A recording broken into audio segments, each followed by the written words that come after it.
O São Paulo Futebol Clube tem a terceira mais numerosa torcida do país. E a maior organizada do tricolor paulista é a torcida independente.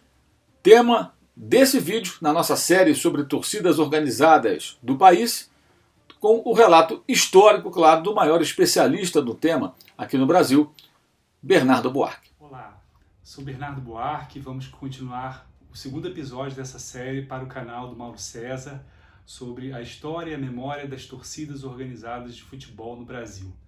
Hoje vamos falar sobre a Independente Tricolor, a maior torcida organizada do São Paulo Futebol Clube. Foi fundada em 1972 e pertence a um conjunto de torcidas que surgiu numa segunda geração de torcidas organizadas na virada dos anos 60 para os anos 1970. A Independente foi uma dissidência da TUSP, a Torcida Uniformizada do São Paulo, que é considerada a primeira torcida organizada criada no Brasil em 1940, através de um grupo que originalmente se chamava Grêmio São Paulino, do bairro da Moca. Teve como membros fundadores Manuel Raimundo Paes de Almeida, Porfírio da Paz e Laudo Natel, que chegou a ser governador do estado de São Paulo. Eram sócios do clube, eram estudantes universitários e nos anos 40, nos anos 50 até os anos 60 participaram dessa torcida. Nos anos 70, a TUSP era liderada pelo Hélio Silva. E naquele momento, início dos anos 70, já começava a haver alguns desentendimentos e discordâncias entre os integrantes da torcida e a sua liderança. Em 1971, o São Paulo foi vice-campeão brasileiro no primeiro ano do Campeonato Nacional de Clubes Brasileiros. E, com isso, ganhou o direito de participar da Taça Libertadores da América. Houve uma caravana com 8 ônibus fretados pela TUSP para ir à Assunção, no Paraguai, para o primeiro jogo contra o Cerro Porteño. E foi nesse dia que houve um desentendimento que originou a Independente através de algumas discordâncias entre esses integrantes. Participaram no núcleo de fundação da Independente o Nilton Ribeiro, Ricardo Bape e Rinaldo Cardoso. Esse grupo agregou 40 integrantes no seu início. O nome Independente, além da independência em relação à torcida oficial, que era a TUSP do clube, e ao próprio clube, tinha a ver com o contexto da época dos anos 70, em que vivíamos processos de independência no mundo todo, de países da África, de países da Ásia, e por conta desse espírito de independência também, o batismo da torcida com esse nome foi assim escolhido. E lembremos que 1972 foi também o ano de comemoração no Brasil dos 150 anos da independência política do país. Além do nome, o uniforme da torcida foi escolhido como o uniforme número 1 do time, que era a camisa branca com as listras na horizontal em vermelho e preto, para também se contrastar a TUSP, que tinha por uniforme oficial o número 2 do clube, que era a camisa com listas verticais, brancas, vermelhas e pretas. Então, nesse início, nos anos 70, a Independente teve dificuldade de se afirmar. O clube era contra uma torcida dissidente, foi contra a criação da Independente, não quis ceder no início uma sala para a torcida ter os seus instrumentos e o seu material dentro do Morumbi, que era um estádio novo criado pelo São Paulo, o maior equipamento esportivo da cidade de São Paulo, mas pouco a pouco a Independente foi se desenvolvendo. Ela promoveu uma campanha nas arquibancadas para associar, para conquistar novos associados. Bastava que tivesse uma carteirinha, que pagasse a mensalidade, com fotos 3x4, eles recrutavam na própria arquibancada novas adesões e conseguiram ter, mesmo no período crítico do São Paulo, chegaram a ter 200 integrantes no início, ali nos anos 70, da torcida. Inclusive também a torcedora símbolo do São Paulo, que era a Dona Filinha, se associou à Independente nesse momento e manifestou a sua simpatia pela torcida. A dificuldade inicial foi bastante grande, a torcida não tinha nem os seus próprios instrumentos musicais, que eram emprestados, cedidos. A sua loja na Avenida Ipiranga era também cedida uma sala por uma empresa de turismo. Enfim, ela foi pouco a pouco se estabelecendo. Nos anos 80, quando surgiram novas torcidas no São Paulo, a Dragões, a Falange, as Panteras Tricolores, enfim, além da TUSP, que era a principal torcida, outras torcidas apareceram.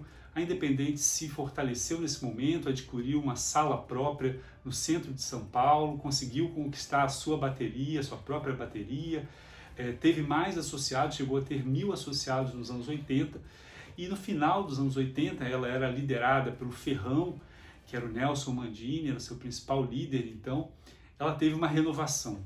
Essa renovação tem a ver com a chegada de novos integrantes, de uma nova liderança, de novos integrantes como Adamastor, como Bitão, enfim, na virada dos anos 80 para os anos 90 houve um crescimento grande da Independente, ela se tornou a maior torcida do São Paulo nessa virada.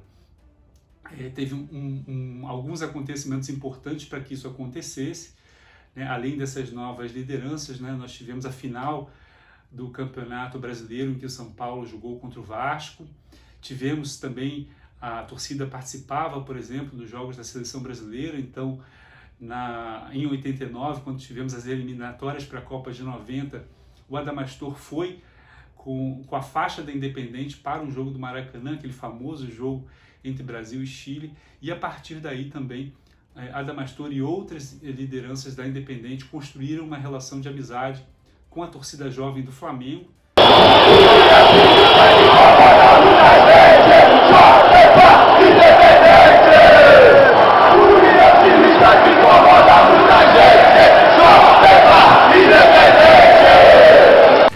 União sinistra que incomoda muita gente. Jovem Flá, Independente. União sinistra que incomoda muita gente. União sinistra que incomoda muita gente. Jovem Flá, Independente. União sinistra que incomoda muita gente.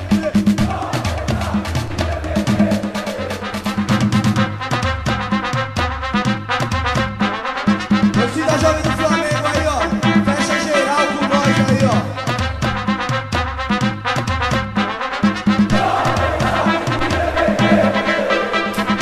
Chamada União Sinistra, que depois deu origem à chamada União do Punho Cruzado, incorporando torcidas como a Jovem do Flamengo, a Máfia Azul do Cruzeiro, a Camisa 12 do Inter e também a torcida jovem do Sport, além de outras torcidas pelo Brasil todo.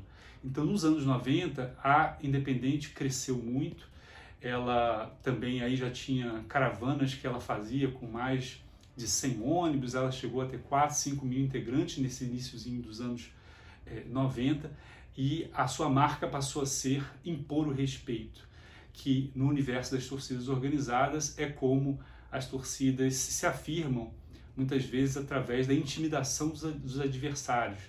A gente conhece a linguagem dos torcedores e essa categoria impor o respeito é a maneira de sinalizar que o confronto físico, que a disposição para a briga está presente, e isso fez também a Independente crescer muito. Foi uma conjuntura favorável para o clube, o São Paulo foi bicampeão mundial em 1992, 93, a Independente foi representada com o Jair, que foi até Tóquio para levar a faixa da torcida. Então foi um momento de explosão da torcida em número de adeptos, em quantidade de pessoas, cresceu muito nesse momento, ela realmente teve uma explosão, e ao mesmo tempo que teve essa conjuntura positiva, cresceram as rivalidades, cresceram as brigas, se intensificaram, sobretudo com a torcida Mancha Verde do Palmeiras, e nós tivemos também uma conjuntura negativa quando, em 1995, acontece o famoso e triste episódio da Guerra Campal do Pacaembu.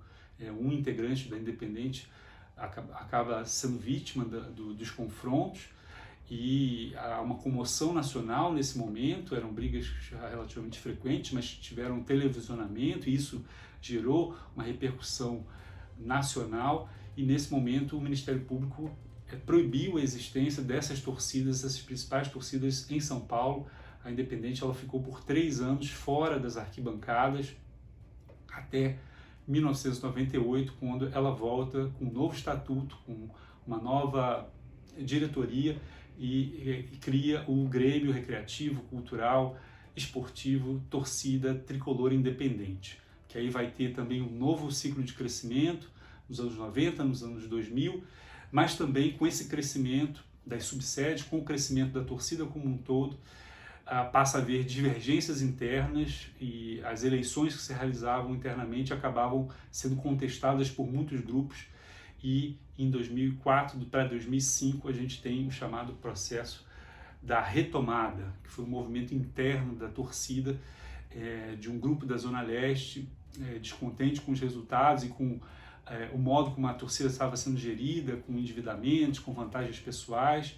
A retomada marcou um novo ciclo da torcida, o chamado bonde do Batata e do Negão, que deu origem aí a um novo crescimento da torcida e a um novo ciclo também político dentro da torcida, que a partir daí também se valeu de uma conjuntura positiva pela qual passava o time do São Paulo. Em 2005 vai novamente ser campeão mundial interclubes, campeão brasileiro, campeão da Libertadores e campeão mundial. Em 2005, Danilo Zamboni, entre outras lideranças da Independente, vão também para o Japão, vão a Tóquio representar a torcida mais numerosa nesse momento do que nos anos 90.